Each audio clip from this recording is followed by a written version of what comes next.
Terima kasih Anda masih bersama kami dalam Sapa Indonesia Pagi. Saudara, usai gelar perkara kemarin, misteri tewasnya diplomat Kementerian Luar Negeri Arya Daru Pangayunan mulai terang benderang. Hari ini, Selasa, rencananya Polda Metro Jaya akan merilis penyebab pasti kematian Arya Daru. Dan pagi ini kita akan membahasnya dengan sejumlah narasumber, di antaranya sudah hadir di studio. Ada Komisioner Kompolnas, ada Pak Yusuf Warshim, dan juga ada psikolog forensik, ada Mas Reza Indragiri. Selamat pagi ya, Assalamualaikum Bapak-Bapak. Waalaikumsalam, selamat pagi. Apa kabar? Baik semuanya? Alhamdulillah. Ya, kasus tewasnya diplomat Kementerian Luar Negeri Arya Daru Pangayunan ini memasuki pekan ketiga, dan kemarin ini ahli memang sudah dihadirkan di Polda Metro Jaya untuk didengarkan hasilnya. Termasuk juga Kompolnas juga hadir melalui Pak Khoirul Anam. Jadi apa sebenarnya yang kemudian dibahas kemarin dan sudah dikatakan sudah secara terang benderang nih kasus ini tinggal diumumkan saja? Ya. Silakan Pak Yusuf. Baik, terima kasih. Jadi kemarin Kompolnas hadir dan telah melihat dan mendengarkan langsung dari fakta-fakta dan bukti-bukti yang dikumpulkan penyelidik dalam proses penyelidikan. Ada fakta dari psikologi forensik, ada fakta yang dari analisa digital forensik dari Pusat Laboratorium Forensik, baru ada fakta yang itu dari otopsi yang dilakukan oleh RSCM terkait dengan penyebab kematian. Kemudian dari beberapa fakta-fakta yang itu hasil permintaan klarifikasi kepada para saksi. Itu sudah diungkapkan. Intinya sebelum dilakukan gelar itu penyidik sepertinya melakukan sinkronisasi dulu. Dari fakta-fakta yang ada itu disinkronisasi, kemudian dilakukanlah penalaran bahwa ini dengan hasil otopsi yang ditunggu penyebab kematiannya apa, sehingga dilakukanlah penalaran peristiwanya ini apa, ini peristiwa pidana atau bukan. Nah, itu sebenarnya kalau kita lihat kesimpulan itu sudah bisa tergambarkan. Hanya tentu Kompolnas sendiri dalam hal ini sebagai pengawas tetap perlu memberikan satu pendalaman dan analisis. Barangkali ada hal-hal yang masih bisa menimbulkan spekulasi. Ketika nanti hasil kesimpulan penyelidikannya itu katakanlah bukan tindak pidana, tapi ternyata masih ada pikiran spekulasi bahwa ini tindak pidana. Itu yang sangat penting terus kita dalami hingga yang pada akhirnya nanti apabila hari ini memang jadi akan disampaikan hasil penyelidikannya itu, tentu catatan-catatan yang tetap kita minta perhatian dan pendalaman dari penyelidik itu tetap kami sampaikan. Oke, jadi ada beberapa fakta-fakta yang kemudian disampaikan atau disampaikan kepada penyidik, diantaranya dari psikolog forensik, kemudian digital forensik, dan juga dari hasil otopsi dari Rumah Sakit Cipto Mangunkusumo ya, begitu ya, yang kemudian dirangkai begitu ya untuk bisa memutuskan apakah ini tindak pidana ataukah bukan tindak pidana. Dari catatan Kompolnas sendiri terkait dengan ini kan sudah memasuki pekan ketiga, apa yang menjadi catatan dari Kompolnas terkait dengan penyidikan kasus ini? Catatan kita memang dan itu setuju bahwa proses penyelidikan ini penuh kehati-hatian dan dituntut kecermatan. Penuh kehati-hatian dan kecermatan. Mengapa demikian? Karena di dalam memberikan penjelasan nantinya terkait dengan hasil penyelidikan itu, bahwa kesimpulan daripada hasil penyelidikan itu bisa tidak menimbulkan keraguan-raguan dan itu memberikan keyakinan. Nah, sehingga ketika faktanya seperti ini, hasilnya apakah ini peristiwa pidana atau bukan, nah, itu sudah memastikan bahwa fakta-fakta dan bukti yang mengarah hasil penyelidikan itu tidak menimbulkan spekulasi. Dan tidak ada bantahan di kemudian harinya? apapun misalnya nanti yang sering dipertanyakan di kemudian itu kan soal motif. Betul. Nah, soal motif. Nah, itu yang kita lihat penuh kehati-hatian. Nah, yang kedua, dalam hal ini juga dari pihak keluarga memberikan kepercayaan penuh kepada penyelidik untuk benar-benar menyelidiki apa sebenarnya yang terjadi pada almarhum ini. Nah, itu menjadi kekuatan penyelidik juga. Hanya memang kita bicara publik. Nah, publik ini kan sekarang dominan masih menganggap ini pembunuhan. Jadi ini sebenarnya dominannya kemana? Ah, itu kita tunggu hasilnya itu nanti. Karena publik mengatakan banyak sekali dominan ke pembunuhan. Wajar, wajar. Apa yang dilogikakan, dinalarkan oleh publik itu, kami juga melihat sebenarnya itu tergambar di dalam proses penyelidikan. Bagaimanapun penyelidik sebagaimana yang telah pernah digambarkan oleh mantan Kabareskrim Pak Arief Sulistiono, itu kan membuat asumsi agar penyelidikan itu punya arah. Asumsinya kan ini pembunuhan, ini bukan peristiwa pidana, bukan pembunuhan, maka apa? Bunuh diri atau kecelakaan. Sehingga bukti-bukti dan fakta-fakta itulah yang akan menjawab asumsi itu. Nah, kalau di masyarakat dominan pembunuhan, nah kalau dari hasil-hasil fakta kemarin itu dominannya lebih kemana? itu yang nanti kita akan yang tetap kita memberikan pendalaman, apapun hasilnya. Oke, saya ke Bung Reza Indragiri. Bung Reza, ini kan bisa dikatakan ini 3 pekan ya, memasuki 3 pekan. Sesulit itukah kemudian untuk bisa mengungkapkan kepada publik terkait dengan penyebab kematian tewasnya diplomat Kementerian Luar Negeri Arya Daru Pangayunan? Secara kronologis waktu, Kapolda Metro Jaya loh, Jenderal Bintang 2 loh, yang mengatakan bahwa kami butuh waktu sekitar 1 pekan. Itu berarti sejak awal sudah terindikasi, boleh jadi oleh pihak kepolisian ini bukan kasus yang pelik untuk diungkap. Ingat, saya menggunakan frasa ini bukan kalimat yang pelik untuk diungkap. Oke, 1. Yang kedua, saya berkesempatan bertukar pikiran dengan sejumlah mantan Kabareskrim. Bintang 3. Mereka semua juga sia sekata mengatakan ini kasus yang tidak begitu rumit untuk diungkap. 2 ya. 3.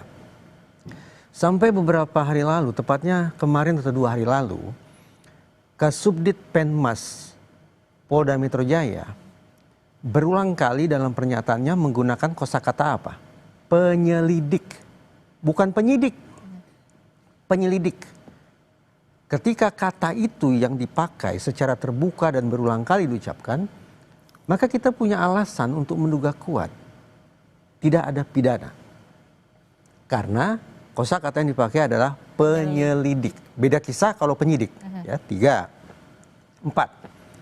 Sejak kasus ini terekspos ke publik, sampai tadi pagi saya coba pantau lewat media, tidak pernah sekalipun dari Polda Metro Jaya maupun Kompolnas mengangkat narasi yang bunyinya kurang lebih kami mengejar terduga pelaku atau semacam itu. Tidak ada sama sekali.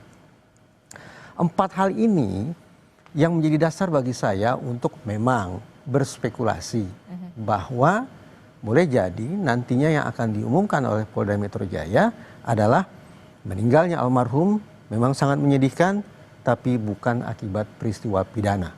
Ini spekulasi. Definitif bagaimana ada di Polda Metro Jaya. Jadi sampai segitu aja gitu ya? Menurut saya kalau suatu kematian disebabkan oleh pidana, itu jelas domainnya ada di ranah penegakan hukum.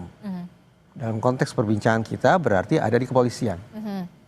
Tapi kalau seseorang siapapun itu meninggal akibat bukan pidana, sesungguhnya masalahnya keluar dari kantor polisi. Oke, kalau misalkan ini bukan tindak pidana dan Anda juga mengatakan beberapa Kapolda mengatakan ini tidak sesulit itu, kemudian Kabareskrim juga mengatakan tidak sesulit itu. Lalu kenapa kemudian publik seakan-akan dibuat berspekulasi ini begini segala macam gitu.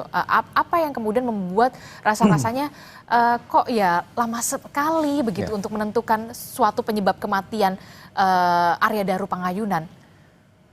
Dari beberapa pengalaman saya membantu teman-teman di kepolisian, jelas pengalaman yang terbatas gitu ya. Saya membangun sebuah anggapan bahwa ketika polisi menangani suatu kasus yang kadung viral dan masyarakat sudah terlanjur menguncinya sebagai oh ini adalah kasus pidana, sementara hasil pengungkapan oleh kepolisian bukan pidana, maka polisi masuk ke dalam sebuah fase ketika mereka harus berpikir bukan tentang bagaimana ya pengungkapan kasusnya, bukan. Tapi harus dipikirkan matang-matang adalah bagaimana mengkomunikasikannya ke publik. Termasuk ke kolega almarhum, ke keluarga almarhum dan seterusnya. Kenapa timing untuk mengkomunikasikan hasil pengungkapan kasus itu menjadi sangat penting untuk dipertimbangkan agar tidak berdampak kontraproduktif bagi polisi sendiri. Yang saya maksud, ini masyarakat sudah berbondong-bondong menghakimi almarhum meninggal akibat pidana. Terkait TPPO, terkait kerja diplomat yang luar biasa berat, dan seterusnya, dan seterusnya, dan seterusnya. Sangat berat gitu teori yang dibangun oleh publik. Tapi sekiranya simpulan dari Polda Metro Jaya bahwa almarhum meninggal bukan akibat pidana, ini kan berarti berbenturan dengan narasi yang kadung berkembang di publik. Kalau ternyata pengumuman itu disampaikan bukan pada momentum yang pas, maka apa yang akan bisa dialami oleh kepolisian? Dicaci maki. Disebutlah polisi tidak transparan, tidak saintifik, melakukan sabotase dari dalam, obstruction of justice terhadap dirinya sendiri, menutup-nutupi keterlibatan pihak dari institusi lain, dan seterusnya, dan seterusnya. Nah, polisi harus berpikir strategis tentang bagaimana pengungkapan kasus yang sudah rapi, tuntas, objektif, menyeluruh, dan transparan bisa disampaikan secara apik kepada masyarakat luas. Jadi dengan kata lain pengungkapan kasus ini dilakukan oleh polisi menunggu momentum yang pas. Untuk mengumumkannya ke publik, menunggu momentum yang pas.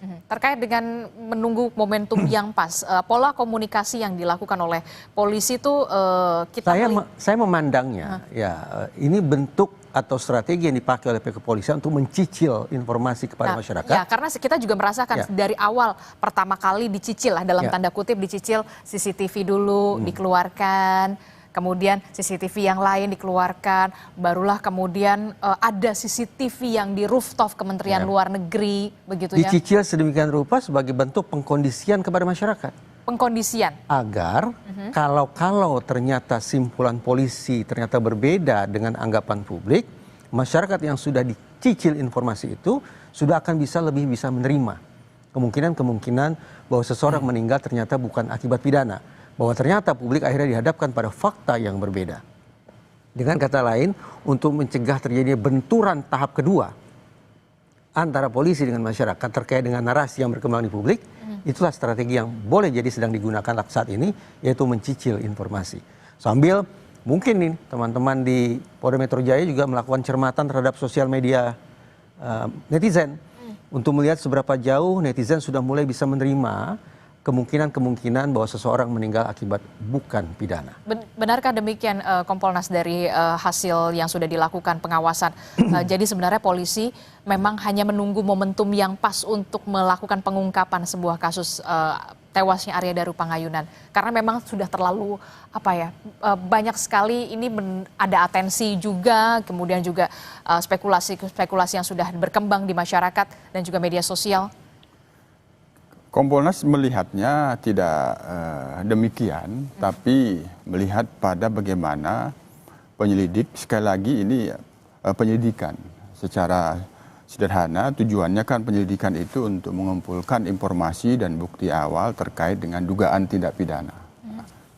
Namanya penyelidikan, ini ditemukan ada orang meninggal dunia, dugaan awal ini penyelidikan ini pembunuhan dugaannya, karena apakah benar, maka dikumpulkanlah bukti-bukti dan fakta-fakta itu. Kami melihatnya bahwa tidak pada soal momentum yang tepat untuk bisa menyampaikan, karena kalau kita lihat dari proses penyidikan ini 3 kali dilakukan olah TKP. Itu catatan penting betul yang kita lihat. Mengapa harus 3 kali? Karena memastikan apabila ini diduga bunuh diri, bagaimana pembunuh itu melakukan di kamar kos ini. Nah, karena rentang waktunya itu kan harus dilihat. Pukul 21, sekira pukul 21, istri memberikan informasi bahwa tidak bisa lagi berkomunikasi, off. Nah, bagaimana analisis digital forensiknya? Sesuai tidak? Sesuai, nah, kan begitu. Nah, di mana pada saat off itu almarhum? Dilihat analisis digital forensik, CCTV, ada Kemenlu, oh dia berada di sana. Di rooftop lantai 12 Kementerian Luar Negeri. Jam berapa yang bersangkut almarhum itu sampai ke rumah kos? Ada CCTV jam sekian. Pukul 23 dia aktivitas membuang sampah, terus kembali. Nah, itulah kita lihat dan itu dilihat oleh penyelidik rentang waktu yang memungkinkan apabila itu dilakukan pembunuhan karena pukul 23 almarhum masih membuang sampah. Maka pertanyaan kapan dilakukan itu, disitulah dilakukan olah TKP. Apabila ada pembunuh yang masuk ke dalam kamar itu, dari mana dia masuk? Dilihat plafon, kamar mandi rapi. Hanya 2, pintu atau jendela. Karena jendela bisa dibuka. Nah, itulah dilakukan olah TKP, sehingga kami pun tetap memberikan catatan ketika kita coba jelaskan fakta-fakta ini kepada beberapa teman-teman kriminolog, memang dia terbagi 2. Ini ada pembunuhan, ini bukan. Nah, melihat fakta-fakta itu. Tapi di dalam penalarannya, rentang waktu. Kapan almarhum meninggal dunia, disebabkan apa, disitulah fakta itu yang akan dinalarkan ini bukan pembunuhan, ini pembunuhan. Itulah catatan kita. Jadi memang dari sisi proses yang dilakukan itu bukan soal, sekali lagi kami melihat bukan soal timing waktunya, tapi dari olah TKP 3 kali itu sebenarnya penyidik sendiri ingin meyakinkan betul fakta-faktanya itu seperti apa. Yang kedua tentu proses komunikasi dengan pihak keluarga, yang itu terus tetap dijaga.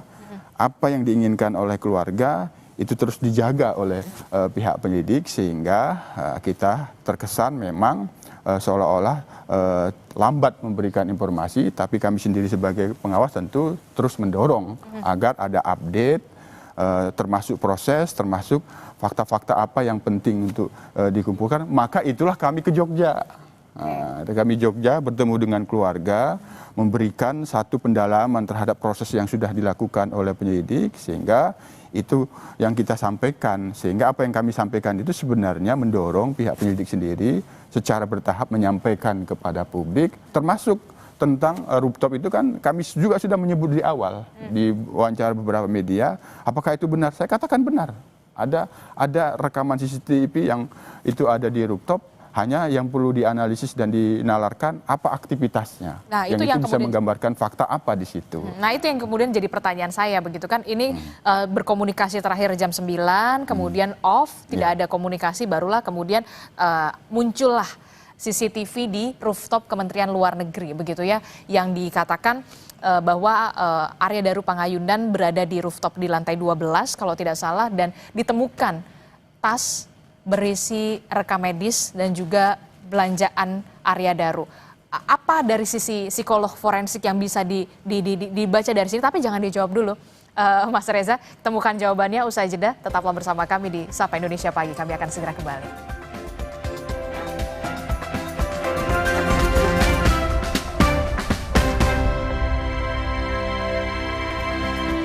Terima kasih Anda masih bersama kami dalam Sapa Indonesia Pagi. Saudara, kita masih membahas soal pengungkapan kasus tewasnya diplomat Kementerian Luar Negeri yang sudah memasuki pekan ketiga, dan rencananya memang saudara hari ini Polda Metro Jaya akan mengumumkan penyebab kematian dari Arya Daru Pangayunan yang ditemukan tewas di kamar indekosnya. Masih bersama saya dari Kompolnas Pak Yusuf Warsim, dan juga dari psikolog forensik sudah ada Bung Reza Indragiri. Melanjutkan tadi pertanyaan saya Bung Reza, ini yang jadi pertanyaan besar begitu ya kan, seperti dicicil ya memang informasinya begitu, dari mulai CCTV di kamar, di depan indekos, kemudian baru ada CCTV rooftop begitu ya. Nah, yang jadi pertanyaan saya, ketika dari sebuah mall, ini kan ada informasi dari sebuah mall begitu ya, kemudian ditemukanlah visual yang memperlihatkan Arya Daru Pangayunan ini berada di rooftop. Ditemukan juga rekam medis di dalam tas, dan juga telepon seluler yang sampai saat ini belum ditemukan. Padahal di awal penyelidikan, polisi mengatakan tidak ada barang berharga korban yang hilang. Apa yang bisa Anda baca dari sini, dari sisi psikolog forensik? Terkait dengan keberadaan almarhum di rooftop. Memang berulang kali di wilayah Jakarta ini terjadi peristiwa orang menghabisi hidupnya sendiri dengan cara melompat dari tempat tinggi. Memori kita berisi kenangan-kenangan tentang hal itu. Karena itu ketika kemudian publik menyaksikan ada sebuah tayangan berikutnya yaitu tentang almarhum berada di rooftop, maka masyarakat pun serta-merta mengasosiasikan tayangan tersebut dengan ingatan yang sudah ada sebelumnya. Yaitu muncul pemikiran, adakah kemungkinan ini merupakan gambaran tentang seseorang yang sedang berencana, berencana untuk mengakhiri hidupnya dengan cara melompat dari tempat tinggi. Saya katakan pemikiran semacam itu masuk akal. Tetapi saya selalu mengatakan begini ke teman-teman di kepolisian. Untuk menarik sebuah simpulan definitif apakah seseorang meninggal akibat bunuh diri atau bukan, tidak cukup hanya dengan melihat unsur P atau plan atau perencanaan saja. Tapi ada 4 unsur yang harus kita takar secara terukur sehingga simpulannya sinkron atau tidak. 4 unsur itu adalah IPAD, IPAD atau iPad. P sudah kita singgung. Plan. Bagaimana orang yang tindak tanduknya di atas rooftop bisa saja ditafsirkan sedang berencana untuk mengakhiri hidupnya. Tapi mari kita mundur ke I, ideas, pemikiran.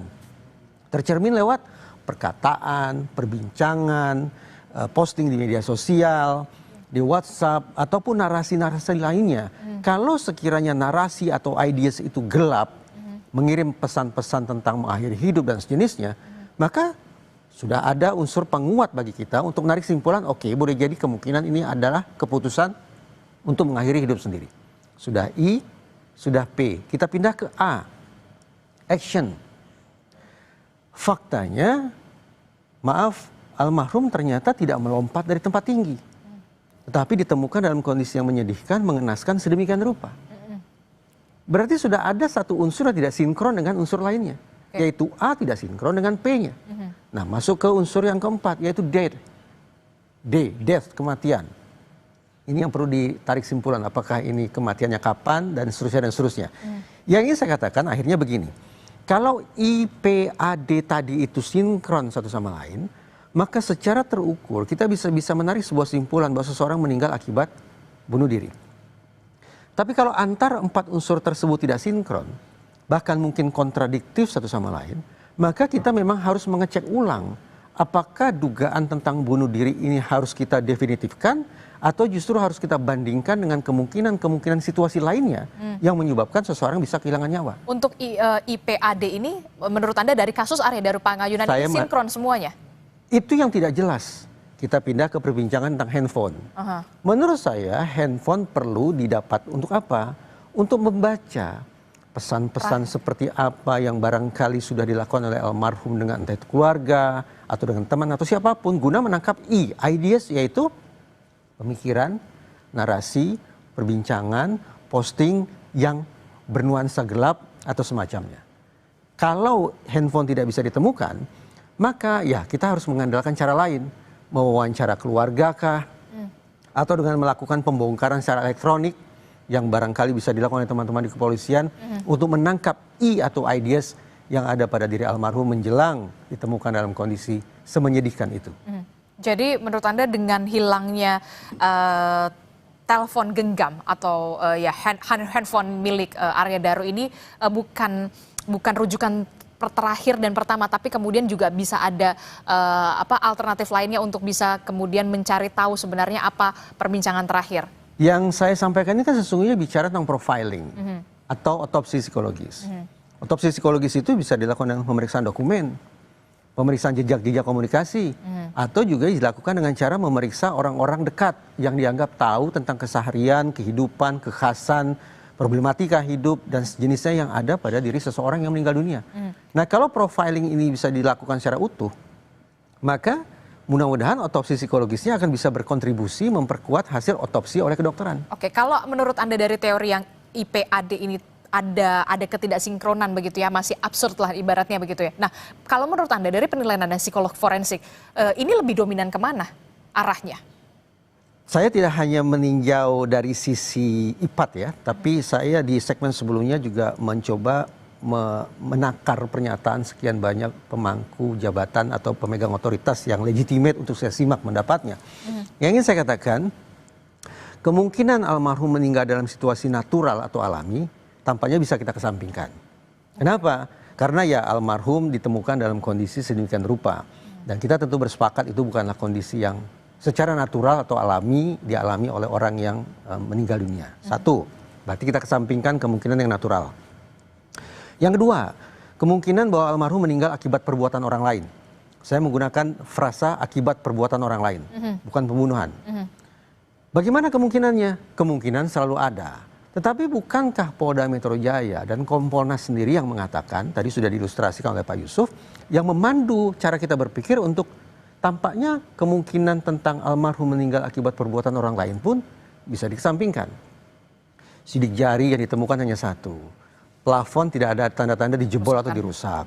Pintu dalam kondisi terkunci dari dalam, kunci berlapis. Benar bahwa kemudian jendela dibuka, dicongkel, tapi oleh siapa? Oleh petugas kos. Kamera CCTV tidak menampakkan sesuatu yang mencurigakan. Penjaga kos patroli berulang kali dan melihat ada sesuatu yang janggal. Saksi sesama penghuni rumah juga tidak mendengar ada kegaduhan atau semacamnya pada malam itu. Semua itu sekali lagi memandu kita untuk berpikir bahwa kemungkinan almarhum meninggal akibat perbuatan orang lain tampaknya juga bisa dikesampingkan. Sudah dua yang bisa dikesampingkan. Alhasil sekarang tinggal dua lagi. Yaitu almarhum meninggal akibat keputusannya sendiri untuk mengakhiri hidupnya, ataukah almarhum meninggal akibat kecelakaan. Menurut Anda dari dua ini yang paling possibility? Saya memilih untuk menunggu pengumuman resmi saja dari pihak Oke, kepolisian. baik. Tapi saya lebih nyaman untuk mengatakan begini.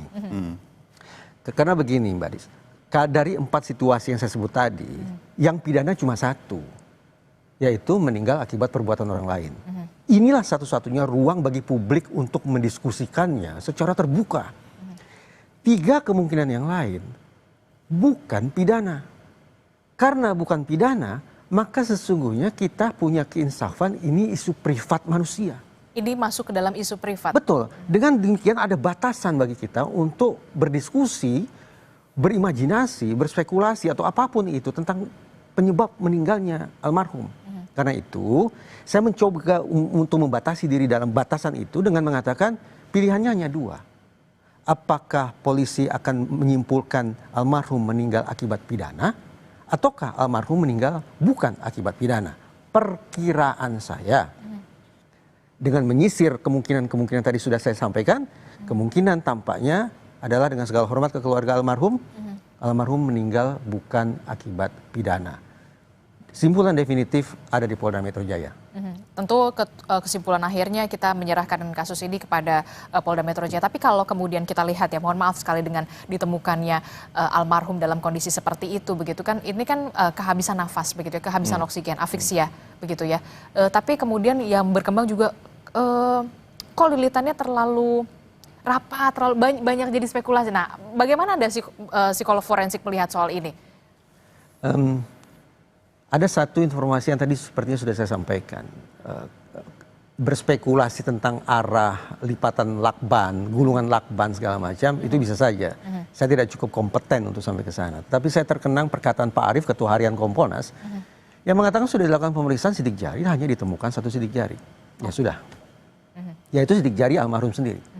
Nah, bagi saya, temuan dari Kompolnas ini jauh lebih definitif, jauh lebih memiliki daya kendali terhadap bagaimana kita berpikir ketimbang kita bicara tentang lipatan rapi dari sebuah lakban dan sejenisnya.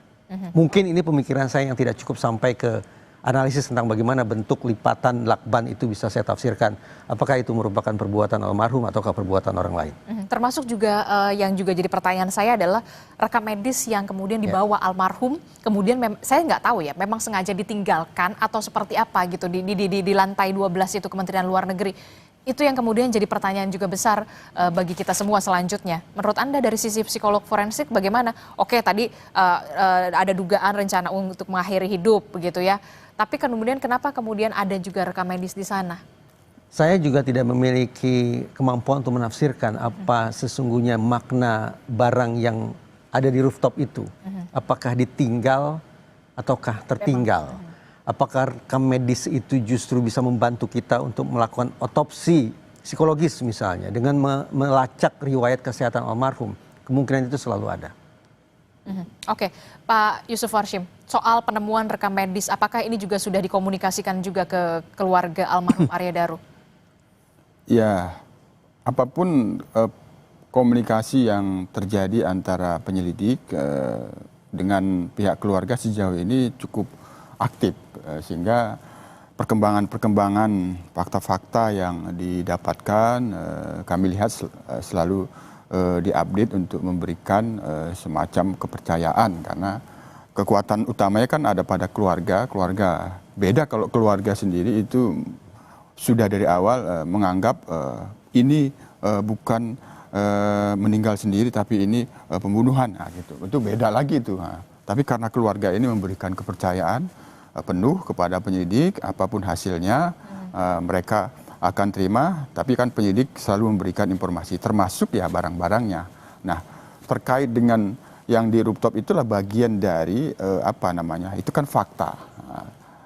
Itu kan disinkronkan, mengapa ditinggal atau sengaja ditinggal, begitu. Itu bagian dari fakta. Nah, kita lihat penyelidikan ini memang melibatkan apa yang dimaksud oleh Bang Reza itu terkait dengan otopsi forensik. Itu kan dilakukan dan itu ke belakang dia, ke belakang.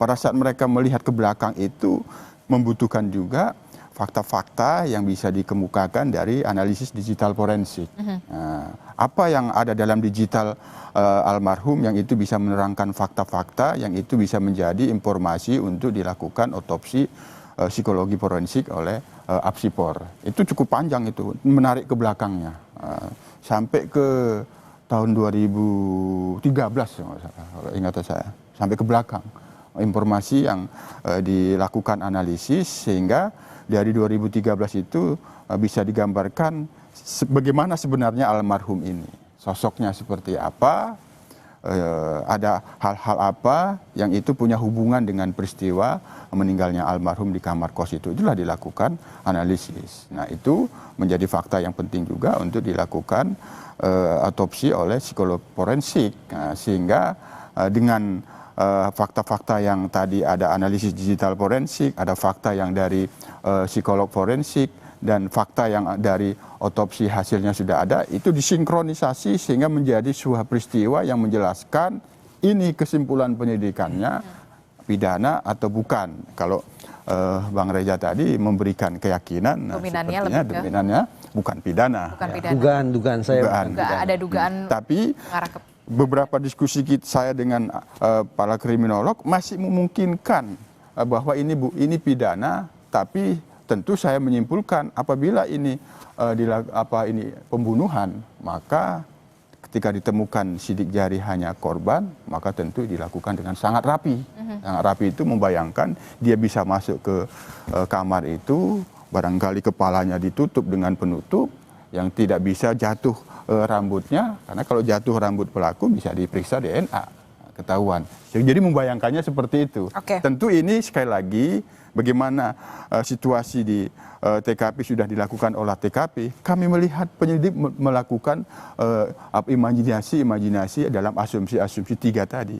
Ini pidana, ini bukan, dan bukannya itu dipecah lagi. Ini bunuh diri dan ini meninggal karena diduga kecelakaan. Fakta-fakta itulah yang kemarin disinkronisasi sehingga meskipun masih ada yang tertinggal handphone itu belum ditemukan, menurut kami memang handphone itu tetap perlu untuk dicari. Hanya seberapa penting di dalam menjelaskan sebagai bukti dari handphone itu, itulah pada fase penalaran. Penalaran hukum untuk mengambil kesimpulan dengan rangkaian fakta-fakta ini, beginilah peristiwanya. Oke, kalau Anda lihat dari saksi-saksi yang sudah diperiksa begitu ya, saksi-saksi yang sudah diperiksa, adakah di luar saksi-saksi tersebut, di luar orang-orang terdekat? Atau semuanya orang-orang terdekat almarhum?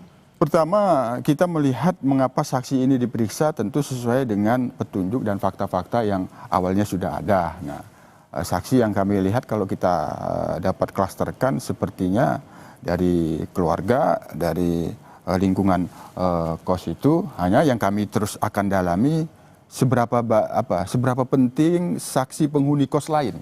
Oke. Itu sebenarnya ada dalam catatan kami. Kami catat tentu kami tidak ingin berspekulasi karena ini kan due process model, hak-hak asasi orang lain harus dihargai. Ketika memang tidak punya hubungan langsung penghuni kos lain itu untuk dimintain keterangan kan harus dipertimbangkan lagi. Dari pihak Kemenlu ada juga sejauh ini 3 klaster itu sih yang terlihat cukup jelas. Orang-orang yang dijadikan sebagai saksi dimintain keterangan ataupun klarifikasi, meskipun kita mempertimbangkan penghuni kos lain itu kalau bisa dimintain klarifikasi semua. Tapi sekali lagi karena pilihannya adalah due process model, hak asasi penghuni kos itu yang tidak punya hubungan langsung, tentu itu harus tetap dipertimbangkan. Oke, jadi klaster yang paling penting adalah klaster yang di lokasi, begitu, Betul. kos, kemudian ada klaster Kementerian Luar Negeri, dan juga ada klaster keluarga. Apa yang bisa Anda baca dari sini? Singkat saja. Kalau memang klasternya hanya 3 kelompok itu, maka kita bisa pahami mereka-mereka ini adalah yang diasumsikan yang tahu tentang kehidupan almarhum.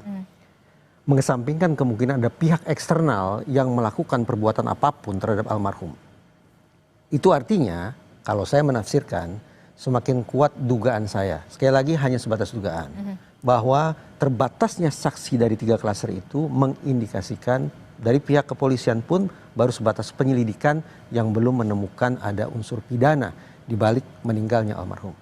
Oke, kita akan tunggu nanti seperti apa keterangan polisi yang nanti dirilis begitu ya di siang nanti. Nanti kita akan tunggu juga. Kompolnas juga akan mendampingi atau kemudian pure dari Polda Metro Jaya? Kami terus berusaha untuk memantau karena kami sudah menyampaikan pada saat klarifikasi dan rilis kita bisa hadir, termasuk dari pihak keluarga kita sarankan juga bisa hadir.